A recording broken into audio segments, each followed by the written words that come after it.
When Amara Lee, a Nigerian-Korean waitress working late nights in Seoul, finds a sleek black wallet left behind at her diner, she does the right thing and calls the number inside. But the voice that answers isn't just cold, it's dangerous. She doesn't know that the wallet was never lost. It was planted, and the man on the other end, Joon Park, isn't a regular customer. He's the heir to Seoul's most feared underground syndicate. What begins as an act of honesty soon turns into a dangerous obsession, pulling Amara into a world of secrets, power, and forbidden attraction, where every choice she makes tests the line between protection and possession. The smell of grease and stale coffee clung to Amara Lee's uniform as she wiped down the last booth at Luna's diner. Her shift had stretched past midnight again, leaving her joints aching and her mind foggy with exhaustion. The neon sign outside flickered intermittently, casting distorted shadows across the empty restaurant. She needed to finish cleaning and catch the last bus home, or she'd be walking the 3 kilometers to her apartment in the dark. As she reached for the tip jar behind the register, something caught her eye. A black leather wallet sat forgotten in the corner booth, its edges worn but expensive-looking. Amara glanced toward the door, then back at the wallet. The last customer had left 20 minutes ago. She picked it up, feeling its weight in her palm, and opened it. Her breath caught. Stacks of crisp bills filled every compartment. She'd never seen so much cash in one place. Her fingers trembled as she counted silently. 5,000,001. Maybe more. Beneath the money lay an ID card with a photo of a man in his 30s, sharply dressed, with eyes that seemed to look through the camera rather than at it. The name read Joon Park.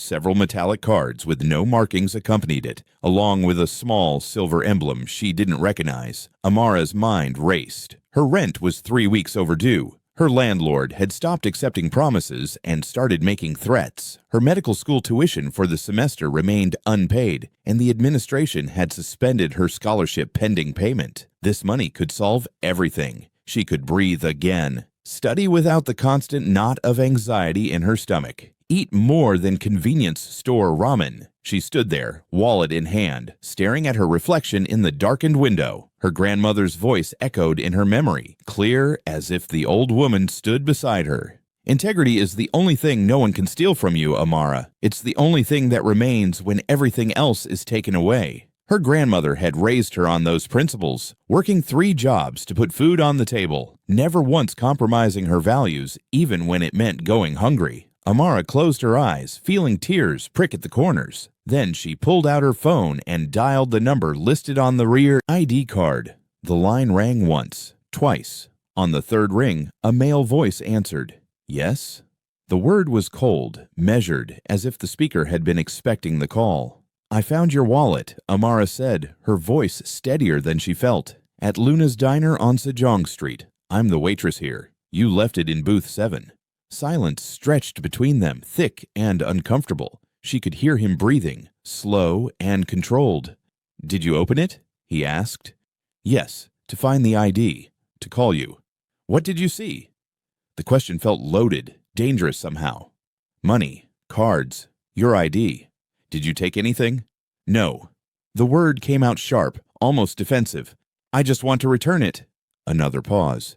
"You're alone?" Amara glanced around the empty diner, suddenly aware of how isolated she was. The street outside was deserted. "Yes." "Good. Put the wallet in a white plastic bag. Place it outside the front door. Lock the door from inside. Walk away from the windows. Do not look outside. Do not watch. Do this now." The line went dead before she could respond. Amara stared at her phone, her heart pounding. Something about the conversation felt wrong, choreographed, as if she'd stumbled into the middle of something much larger than a forgotten wallet. But she'd made the call. She'd done the right thing. Now she just needed to finish it. She found a clean plastic bag under the counter, slipped the wallet inside and carried it to the front door. Her hands shook as she unlocked it and placed the bag on the concrete step. She locked the door again and backed away from the windows, as instructed, pressing herself against the wall near the kitchen entrance. Minutes passed like hours. She heard nothing. No footsteps, no car engine, no voices. Just the hum of the refrigerator and her own rapid breathing. Finally, unable to resist, she crept to the window and peered through a gap in the blinds. The plastic bag was gone. A sleek black car with tinted windows glided away silently, disappearing around the corner like smoke. Amara released a breath she hadn't realized she was holding. It was over. She'd done the right thing, and now she could go home and forget this strange encounter. She grabbed her backpack, turned off the lights, and locked up the diner. But as she walked to the bus stop, she couldn't shake the feeling that invisible eyes followed her through the darkness. The streetlights seemed dimmer than usual, the shadows deeper. When she finally collapsed into bed an hour later, sleep eluded her. She kept replaying the phone conversation, analyzing every word, every pause. The man's voice had been testing her, she realized, evaluating. But for what?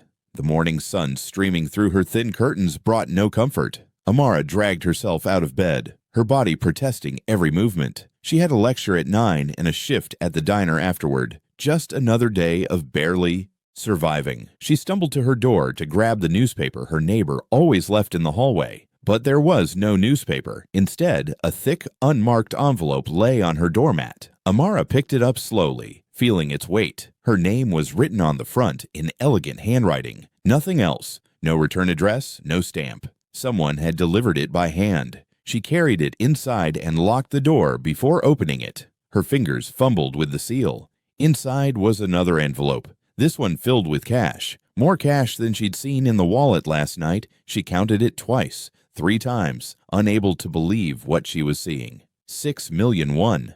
And a small white card with a typed message. For your honesty, keep silent. Spend nothing for 7 days. The money felt heavy in her hands, tainted somehow, despite being crisp and new. Amara stuffed it back into the envelope and shoved it under her mattress, her heart racing. This wasn't right. This wasn't how good deeds worked. You returned something, and that was the end of it. You didn't get rewards. You didn't get instructions. You didn't get watched. The word echoed in her mind. Watched. Because that's what this was, wasn't it? Someone knew where she lived, knew her name, had come to her door while she slept. The thought made her skin crawl. She went to class in a daze, unable to focus on the professor's lecture about cardiac anatomy. Every person on the bus had looked suspicious. Every stranger on campus seemed to linger too long when they passed her. She was being paranoid, she told herself. This was just gratitude from a wealthy man whose wallet she'd returned. The 7-day instruction was strange, but maybe it was some kind of test of character. Rich people had odd habits. But that evening, as she waited for the bus home, she noticed a man in a gray suit standing across the street. He wasn't doing anything, just standing there, hands in his pockets, watching the bus stop. When her bus arrived and she climbed aboard, he remained in place. She watched him through the window as the bus pulled away. He lifted his phone to his ear and spoke briefly, his eyes still fixed on the departing bus. Amara's hands were shaking when she arrived at her apartment. She locked the door, wedged a chair under the handle, and pulled all the curtains closed. Her phone buzzed. A text from an unknown number. She stared at the screen, afraid to open it. Finally, she tapped the message. It contained no words, just a blank white screen. Then it disappeared, as if it had never existed. A minute later, another text appeared. We appreciate loyalty. She didn't sleep that night. Every sound in the hallway made her jump. Every car passing outside seemed to slow near her building. The money under her mattress felt like a bomb waiting to explode. She considered going to the police, but what would she say? Someone gave me money and told me not to spend it. They'd laugh her out. Of the station. The 7 days crawled by like 7 years. Amara went to class, went to work, came home. She spoke to no one about the money. She touched nothing. She followed the instructions exactly, terrified of what might happen if she didn't. The man in the gray suit appeared twice more. Once outside her university, once at the convenience store where she bought dinner. He never approached her, never acknowledged her. He was just there, a constant reminder that she was being monitored. On the 8th day, Amara went to the university library to study for her anatomy exam. The building was nearly empty, most students having finished their exams already. She found her usual spot in the back corner, surrounded by medical textbooks and journals, and tried to lose herself in the complexity of the human nervous system. You followed instructions well. The voice came from behind her, quiet and controlled. The same voice from the phone. Amara spun around so fast she knocked over her coffee. Joon Park stood 3 feet away, dressed in an immaculate black suit that probably cost more than her entire wardrobe. He looked exactly like his ID photo, except in person his presence was overwhelming. He radiated authority and danger in equal measure. His dark eyes assessed her with the same intensity as his voice on the phone, missing nothing. 7 days, he continued, sitting down across from her without invitation. You didn't spend a single one. You told no one. You went about your life as if nothing had happened. That requires remarkable discipline. Amara's mouth had gone dry. I don't want any trouble. I just returned your wallet. And I rewarded your honesty, but the reward came with conditions. You accepted those conditions by keeping the money, by staying silent, by obeying. He leaned forward slightly. That tells me something important about you. What? She hated how small her voice sounded. That you can follow orders without question. That you understand the value of discretion. That you're practical enough to recognize opportunity when it appears. He pulled out a thin black folder and placed it on the table between them. You're Amara Lee, 22 years old, medical student, top 15% of your class despite working 30 hours a week at Luna's Diner. Your grandmother raised you. She died 2 years ago, leaving you with nothing but debt.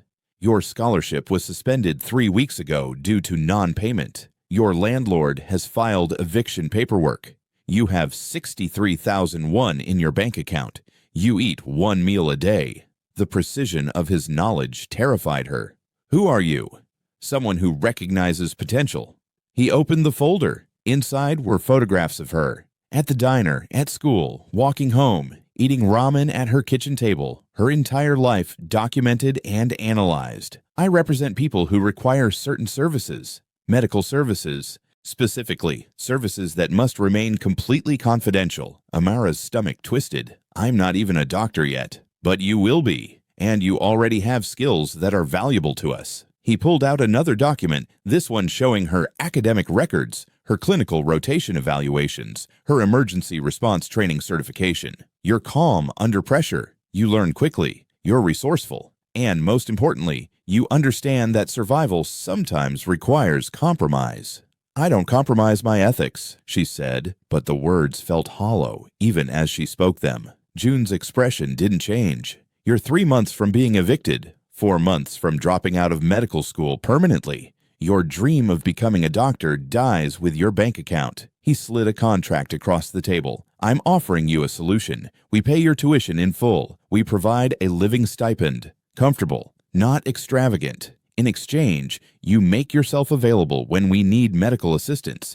Discretion is mandatory. Questions are forbidden. Your life continues normally otherwise. You graduate. You become a doctor. You save lives. What kind of medical assistance? But she already knew. The kind that couldn't go through hospitals. The kind that involved men like the one who'd watched her for 7 days. The kind that requires silence. He produced a phone from his pocket, matte black with no visible branding. This is how we contact you. You carry it always. You answer immediately. You ask nothing. You treat patients and forget them. Simple. Nothing about this was simple. Amara looked at the contract, at the numbers that would solve all her problems, at the phone that would chain her to people she didn't know for purposes she couldn't predict. Her grandmother's voice whispered warnings, but her grandmother was dead. Her grandmother's principals hadn't paid the electric bill or bought groceries. Her grandmother had died poor and forgotten in a public hospital, surrounded by strangers because Amara couldn't afford better. What if I refuse? She asked quietly. Then you refuse. The money stays with you as payment for returning my wallet. No conditions, no consequences. You walk away. June's voice remained neutral, but something in his eyes sharpened. But your problems remain. Your dream dies. And in 6 months, when you're working double shifts at some restaurant, trying to save enough to reapply to medical school, you'll remember this moment. You'll remember that you had a chance to save yourself and you didn't take it. He stood, leaving the contract and the phone on the table. You have 24 hours to decide. If you want the arrangement, turn on the phone. If not, destroy it. Either way, this conversation never happened. He buttoned his jacket with precise movements. For what it's worth, I hope you choose to join us. Talent like yours shouldn't be wasted.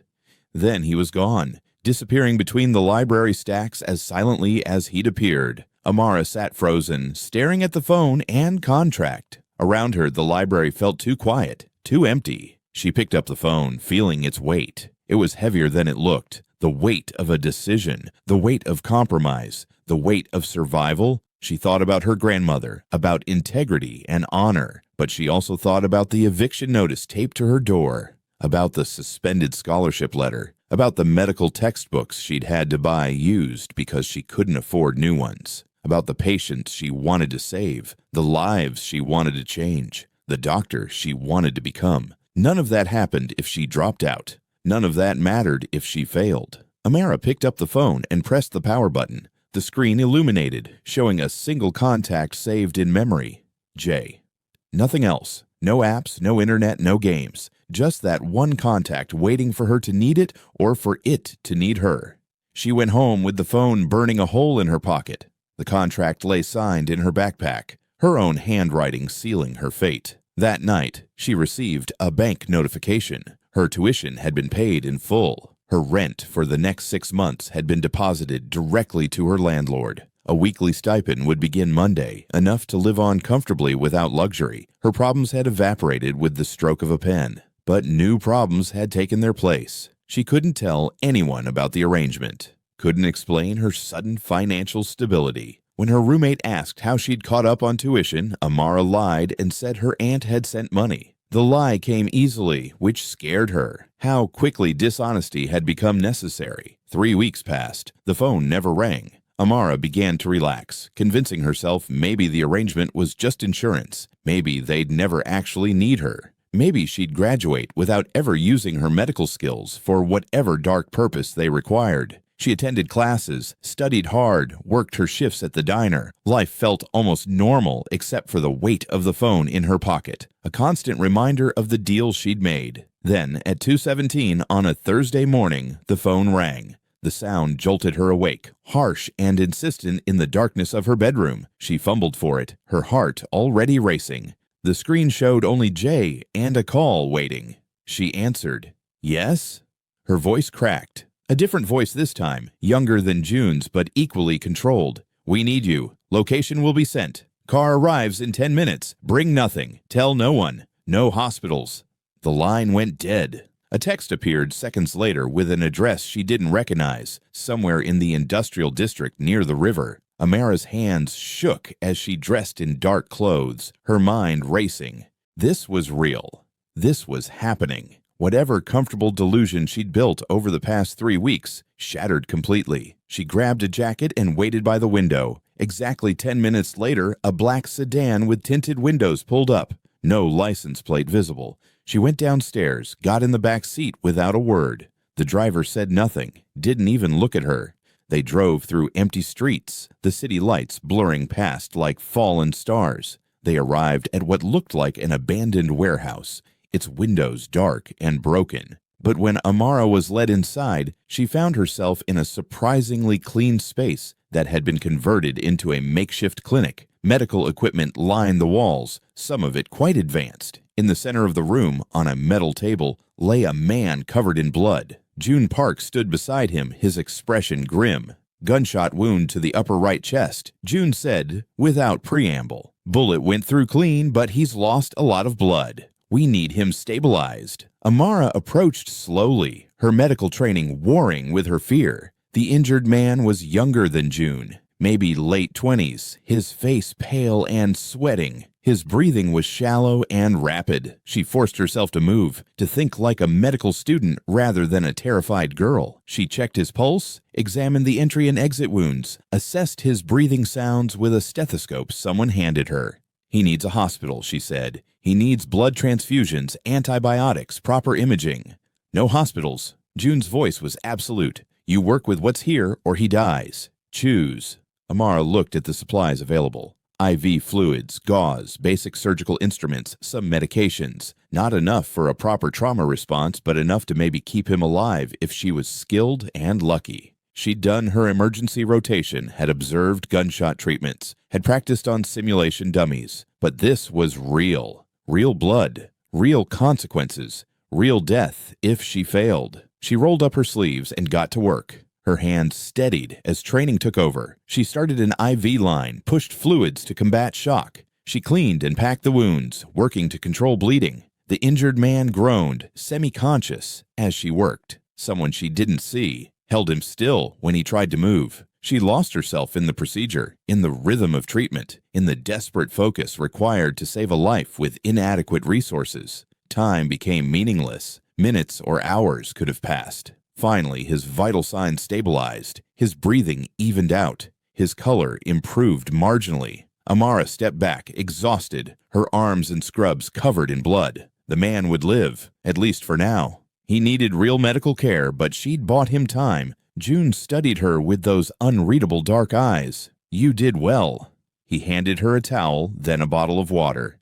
"Min Ho is valuable to me. You saved his life tonight. That creates a bond." Amara wiped blood from her hands, watching it stain the white towel pink, then red. "Who shot him?" "Questions violate our arrangement." Joon's tone remained even, but the warning was clear. "You treat. You forget. That's the agreement."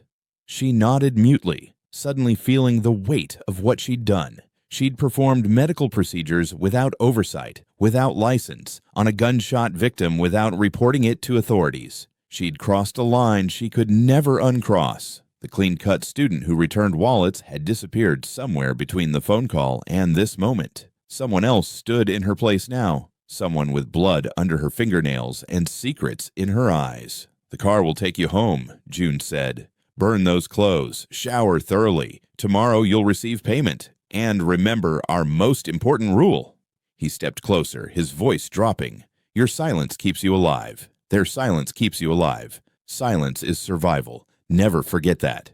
The drive home passed in a blur. Amara's mind kept replaying the surgery, analyzing every decision, every move. She'd saved a life tonight. That should feel heroic, meaningful. Instead, it felt like damnation. She stumbled into her apartment as dawn broke, stripping off the blood-soaked scrubs in her bathroom. She stuffed them in a plastic bag, then burned them in the bathtub, watching the fabric blacken and curl. The smell made her gag. In the shower, she scrubbed her skin until it was raw, watching pink water circle the drain. But she couldn't wash away what she'd become, couldn't scrub off the invisible mark she'd earned tonight. When she finally looked at herself in the steamed mirror, she barely recognized the face looking back. The girl who'd found a wallet seemed like a different person from a different lifetime. The black phone sat on her nightstand, silent again. She knew it would ring again, and again, each time pulling her deeper into a world she didn't understand, binding her more tightly to people whose names she didn't know, and whose purposes she couldn't question. Her dream of becoming a doctor was coming true, but the reality looked nothing like she'd imagined. She was saving lives in the shadows, serving men who operated outside the law, trading her integrity for tuition payments. Amara picked up her grandmother's photo from her desk, running her fingers over the worn frame. "I'm sorry," she whispered. "I tried to do it your way." "But your way didn't work." She set the photo face down, unable to meet those judging eyes. Her phone buzzed with a bank notification. Payment received. She didn't check the amount. It didn't matter anymore. The price had been paid in something more valuable than money. Her medical textbooks sat beside the blood money, symbols of the dream that was both coming true and falling apart simultaneously. She thought about Min Ho on that metal table, about the blood and the fear and the desperate fight to save him. She thought about Joon's cold assessment, about the warehouse clinic, about the gun that had put that bullet through Min Ho's chest. She thought about the next call, the next patient, the next moral compromise waiting in her future. This was her life now. This was the cost of survival. This was what happened when good intentions met impossible circumstances. Amara dressed in clean clothes and looked at herself one more time. The transformation was complete, visible only to her. She picked up the black phone, slipped it into her pocket where it belonged now, and walked to the door. She had class in 2 hours, a shift at the diner tonight, a life to maintain as if nothing had changed. But everything had changed. She'd crossed into a world she couldn't leave, joined people she couldn't betray, accepted conditions she couldn't refuse. The city morning was bright and normal outside her window. People rushed to work. Traffic moved in predictable patterns. Life continued as it always had for everyone except her. She was different now, marked, owned, complicit. She whispered to her reflection one final time, "This is the price of my dream. Then she stepped out into the world, wearing her new identity like a second skin. The honest medical student had died in that warehouse. Someone harder, colder, more compromised had taken her place. And as she walked toward campus, the weight of the phone in her pocket felt less like a burden and more like a part of her body. Natural, necessary, inevitable. If you want to see more psychological thrillers and dark moral tales, hit that subscribe button and ring the notification bell. Drop a comment below telling me what you would have done in Amara's situation. Would you have returned the wallet, taken the deal? Let me know your thoughts. And if this story kept you on the edge of your seat, smash that like button. More intense stories coming your way soon. Until next time, remember, every choice has a price, and sometimes the cost of our dreams is higher than we ever imagine.